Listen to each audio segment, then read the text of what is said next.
जब आप क्लास में बैठे हो और लेक्चर चल रहा है तब आप कंफर्ट जोन में हो। आपको ये पता भी नहीं चलता कि कुछ चीजें आपको पूरी तरह से समझ में नहीं आ रही और इतने में क्लास आगे बढ़ जाती है।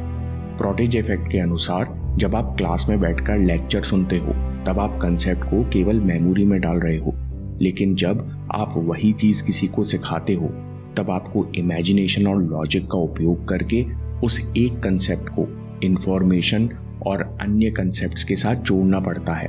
इसलिए वो टॉपिक आप गहराई से समझ जाते हो और साथ में मेमोरी में भी रिकॉर्ड हो जाता है।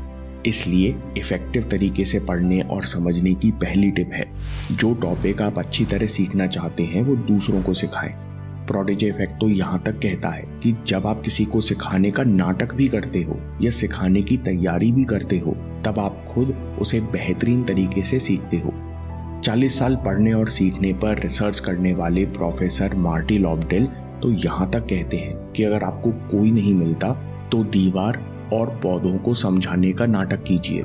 इस स्टडी टेक्निक का सबसे अच्छा वर्जन है कि नए और कठिन टॉपिक को समझने के लिए आप स्टडी ग्रुप बना सकते हैं।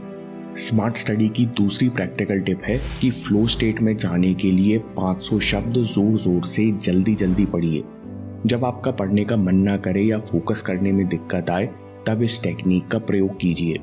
रिसर्च में देखा गया कि जब आप कोई इंटरेस्टिंग या थोड़ा सा कठिन आर्टिकल बोल बोल कर जोर से पढ़ते हैं और साथ में समझते जाते हैं तब आप फ्लो में आ जाते हैं, क्योंकि आंख, कान और समझने वाला दिमाग का हिस्सा ये सब पूरी तरह फोकस्ड है। इस समय आपके कंसंट्रेशन का 90% से ज्यादा प्रयोग हो रहा है, इसलिए आप आसानी से फ्लो में आ जाते हैं। आपको क्या करना चाहिए? 500 वर्ड्स या करीबन 2 पेज पढ़िए।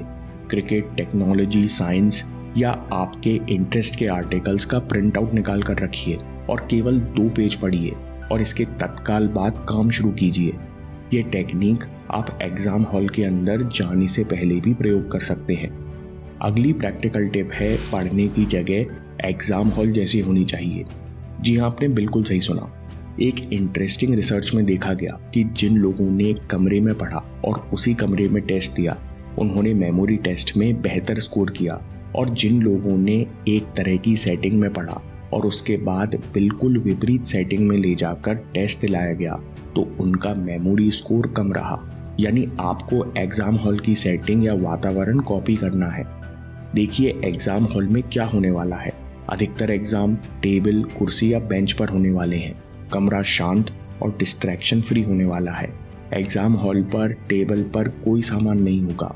उसी तरह आपके पढ़ने की सेटिंग भी होनी चाहिए। टेबल, कुर्सी, नो डिस्ट्रैक्शन और टेबल पर बहुत कम सामान। इससे आपकी मेमोरी एग्जाम के दौरान बेहतर काम करेगी।